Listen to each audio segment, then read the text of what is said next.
Jangan lupa like, komen, dan subscribe channel YouTube TVRI Bengkulu, serta nyalakan lonceng notifikasinya.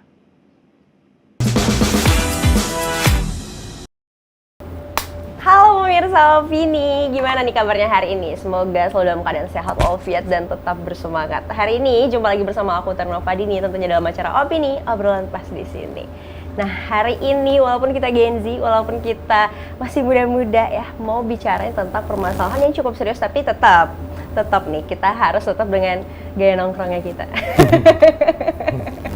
Oke, hari ini akan bahas tentang desa. Dengan tema kita hari ini Desa Berdaya, kita bahagia bersama dengan dosen keren tentunya. Bersama dengan Pak Aziz. Halo Pak Aziz. Terima kasih Mbak Tari. Apa kabar Mbak Tari? Alhamdulillah baik. Bapak apa kabar Pak? Baik, alhamdulillah. Long time no see ya. Iya sih, alumni ya. Gimana Pak, kampus aman Pak? Aman. Apa ya menyenangkan lah ketemu kawan-kawan Gen Z kan. Tapi gimana Pak, anak-anak Gen Z menurut Bapak Pak? Banyak ngeyelnya kayak di TikTok, di Instagram yang dibicarakan orang-orang atau gimana? Kadang kan guru mereka TikTok mungkin ya. Jadi kalau bimbingan ini saya dapat dari TikTok. Saya dapat dari TikTok Pak, begini-gini. Jadi ya harus menyesuaikan ya Pak ya? Menyesuaikan. Tapi asik Pak? Asik, seru ya? Seru ya. Alhamdulillah. Nah Pak, hari ini kan kita mau ngobrol tentang desa. Terkait juga waktu itu pengalaman Bapak ya Pak ya? Oh ya, siap. Di desa pernah menjadi pendampingan ya Pak ya? Iya, tenaga ahli pemberdayaan. Nah itu dia. Ini sebenarnya permasalahan di desa itu ada yang seperti apa aja sih Pak yang cukup krusialnya yang masyarakat sebenarnya harus tahu juga nih. Kan kalau kami yang ngelihatnya yang awam ngelihat permasalahan di desa ini kayaknya tentang dananya, terus tentang sumber daya manusianya, masalah seperti itu. Tapi sebenarnya ketika terjun langsung ke desa tersebut, permasalahan-permasalahan apa aja sih Pak yang ditemuin? Oke. Sebenarnya kan pada prinsipnya kalau kita membaca di Undang-Undang Desa tuh ya, di Undang-Undang Desa itu kan prinsip pembangunan desa itu kan ada tiga poin. Yang pertama meningkatkan kualitas hidup, ya kan. Yang kedua itu adalah mesejahterakan masyarakat desa. Yang ketiga adalah penanggulangan kemiskinan di desa. Artinya kalau kita berbicara dari tema kita hari ini, yang berbicara desa berdaya, kita bahagia, ya kan. Artinya ini juga menjadi satu prinsip utama juga ya. Kalau kita lihat mungkin dari zaman Pak Jokowi dulu ada namanya Nawacita, ya kan, ada poin di Nawacita itu membangun dari pinggiran. Artinya konteks pinggiran itu adalah membangun dari desa, dari hierarki terbawah. Nah, berbicara juga Pak Prabowo hari ini dengan astacitanya, itu ada salah satu astacitanya juga berkata bagaimana pembangunan desa untuk peningkatan ekonomi di desa. Nah, artinya sangat relate ya. Kalau kita berbicara desa hari ini konteksnya itu bukan lagi membangun desa, tapi adalah desa membangun. Nah, artinya desa membangun itu artinya ya melibatkan masyarakatnya, ya kan. Habis itu pemerintahnya itu peduli, ya kan. Habis itu semua elemen masyarakatnya itu mengambil perannya masing-masing. Nah, itu yang menjadi konteks desa membangun ya, bukan membangun desa. Kalau membangun desa itu artinya desa menjadi objek, nunggu dulu program baru dibangun, ya kan. Tapi kalau desa membangun artinya desa dengan kewenangannya ya bermusyawarah, ya kan, bersama masyarakatnya. Ayo kita tentukan prioritas pembangunan apa yang akan dijalankan dari tahun ke tahunnya. Nah, kalau tadi berbicara masalah, ya sebenarnya bukan berbicara konteks masalah yang kayak bermasalah banget gitu ya desa enggak. Ya, karena kita nggak bisa mengeneral bahwasannya hari ini dengan adanya dana desa semuanya bermasalah, enggak. Buktinya banyak inovasi-inovasi hari ini di desa kan. Cuman yang jadi catatan hari ini mungkin dari segi kalau dalam konteks pembangunan itu yang masih permasalahan itu banyak mungkin miss ya antara pemerintah daerah dengan pemerintah desanya, ya kan. Terkait apa? Terkait berbicara perencanaan pembangunan misalnya. Habis itu apalagi dengan munculnya perubahan Undang-Undang 3 tahun 2024 yang salah satu poinnya itu adalah memperpanjang masa jabatan kepala desa menjadi 8 tahun ya, walaupun dibatasi 2 periode.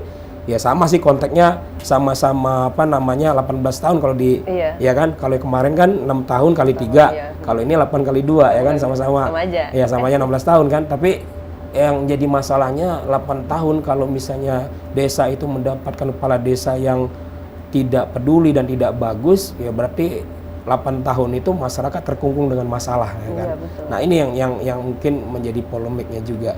Karena kalau ya berangkat dari pengalaman ya memang dibutuhkan yang namanya partisipasi masyarakat gitu.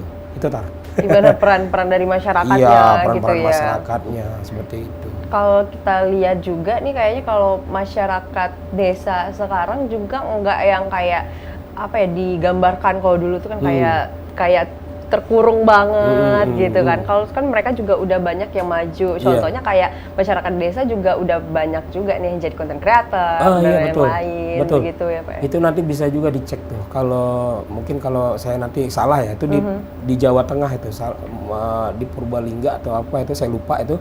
Itu ada salah satu desa yang memang memproduksi konten, ya kan? Ya, itu anak-anak mudanya itu digerakkan. Jadi semi kayak ini, kayak apa namanya startup gitu, ya kan? Itu di desa, ya kan? Habis itu berbicara juga mungkin yang sudah familiar dengan kawan-kawan di Ponggok misalnya kan? Ya dengan air, tapi dia bisa membawa berkah. Nah, itu kan dari air, ya kan? Nah artinya apa? Artinya memang political will kepala desanya yang dibutuhkan hari ini. Sosok kepala desa yang benar sebenarnya kan.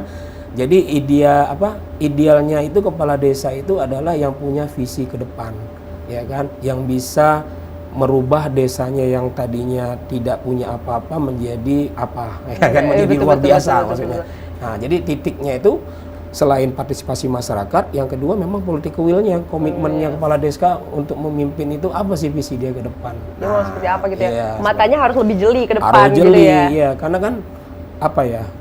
Kalau dulu kalau kita merujuk misalnya sebelum Undang-Undang Desa lahir, ada namanya Undang-Undang 32 tahun 2004 yang diperkuat melalui PP 72 tahun 2005 itu tentang desa.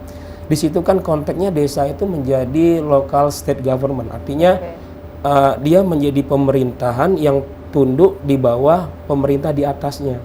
Nah kalau hari ini kan desa tidak seperti itu, ya kan? Desa hari ini walaupun dia menjalankan pemerintahannya sendiri, tapi dia punya kewenangan juga di dalam proses pembangunannya.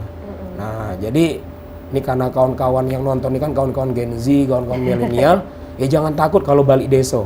Iya, saya ada tulisan tuh saya ada tulisan tentang itu. Apa tuh? Iya, balik wong desa. Jangan takut ya. Iya, jangan nyanyi wong desa. Jadi konteks wong desa itu bukan yang udik kalau dalam tulisan saya itu. Tapi wong desa hari ini adalah orang yang punya kapasitas, yang sudah belajar di kota, mau kembali ke desanya dan membangun desanya. Wah, keren. Nah, itu bisa dibaca di mana tuh? Ini nanti nyebut merek nanti. Oh, oke. Iya, di media nih. Baik. Iya, itu merek. Itu udah berbentuk buku atau gimana? Enggak, tulisan opini. Tulisan opini. Opini. Obrolan pas di sini. Bisa ya nyambungin ya. Nah, waktu sepengalamannya Bapak tuh Pak, menjadi pendamping di desa itu, seperti apa sih Pak keseruannya? Yang ditemu-temuin tuh apa aja gitu loh. Ketika terjun langsung, pasti kan berbeda dari yang kita baca, dari video-video yang kita lihat. Ketika terjun langsung tuh pasti lebih kayak mes sih pasti. Iya. Jadi ya mungkin itu salah satu kesempatan yang mungkin nggak semua orang bisa mendapat kesempatan itu, ya kan? Nah, jadi kalau misalnya berbicara pengalaman, habis itu berbicara bagaimana keasikannya, yang namanya proses pemberdayaan, bertemu dengan masyarakat, ya pasti ada banyak tantangan, ya kan? Turut-turut asik lah ya. Ya, jadi walaupun asik tapi ada tantangan juga. Kenapa? Karena kan mereka menganggap orang yang datang ini dari luar dan ekspor, ya kan? Ini orangnya ahli nih. Jadi sewaktu anaknya sakit aja mungkin datang ke kita, gimana nyembuhin anaknya, ya kan? Jadi karena kata kuncinya ekspor kan ahli, ya kan? Nah, tapi di satu sisi juga memang kalau kita melihat dari kondisi yang ada, ya tadi ya, kalau misalnya kalau kita lihat desa yang bagus itu memang berangkat dari kepemimpinan kepala desanya yang bagus, ya kan? Artinya kepemimpinan kepala desa yang bagus itu dia tidak berdiri tunggal, ya. Artinya dia tetap melibatkan masyarakatnya, termasuk di dalam penentuan kabinetnya atau perangkatnya, ya kan? Kalau orang yang egoisnya, ambisinya untuk kepentingan pribadi, ya itu pasti ada kakaknya, Keponakan. ada adeknya, ya kan, ponakan, ya kan. Ini nanti kalau agak geser-geser sama kayak kisah negeri Konoha nanti. Wow, wow. Iya. Tapi ya betul ya. Iya, iya. Jadi memang harus diperhatikan semua ya Pak ya. Betul, iya. Jadi enggak ya karena ada hubungan darah, Iya. jangan sampai seperti itu. Betul, ya. Berarti ini kalau untuk para masyarakat yang ada di desa juga harus lebih jeli juga dalam Betul. menentukan pilihan mereka. Betul, iya. Nah itu kira-kira nih kalau misalnya mereka mau memilih, kira-kira kriteria seperti apa aja nih Pak? Makanya kalau Yang harus mereka punya. kalau apa ya? Kalau sepemikiran saya ya. Iya.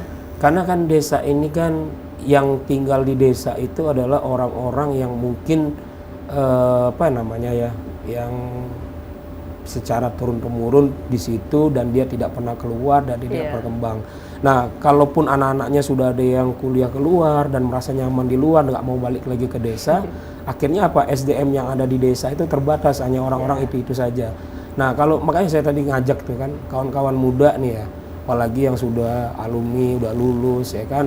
Bisa kalau ditanya mau kerja apa, nggak usah susah-susah mau kerja apa, balik ke kampungmu, bangun kampungmu, ya kan. Minimal jadi apa? Minimal jadi apa istilahnya tuh kelompok-kelompok pemudanya dulu, ya kan. Nah, karena kalau berbicara kriteria kepala desa yang kata Tarik tadi seperti apa, yang pastinya adalah kepala desa yang punya visi yang Jelas luas, tadi yang ya. jelas, ya kan. Dia melihat masa depannya seperti apa. Tapi kalau orang yang ada di situ terkungkung di dalam desa itu aja Sulit nggak tahu ya. dunia luar, nah itu Jadi dia nggak jeli nonsen dengan lah kita. perkembangan Iya, seperti nonsen apa. kadang dapat kualitas apa kepala desa yang bagus ya kan. Oke. Gitu. Nah, Pak Aziz nanti kita lanjutkan lagi. Oke, Sekarang sip. kita jeda dulu ya. Wih, ada waktu Iya. nggak kerasa ya. Isoma dulu, isoma. Oke, sip. Oke, pemirsa jangan kemana-mana, tetaplah bersama kami di Opini Obrolan Pas di sini.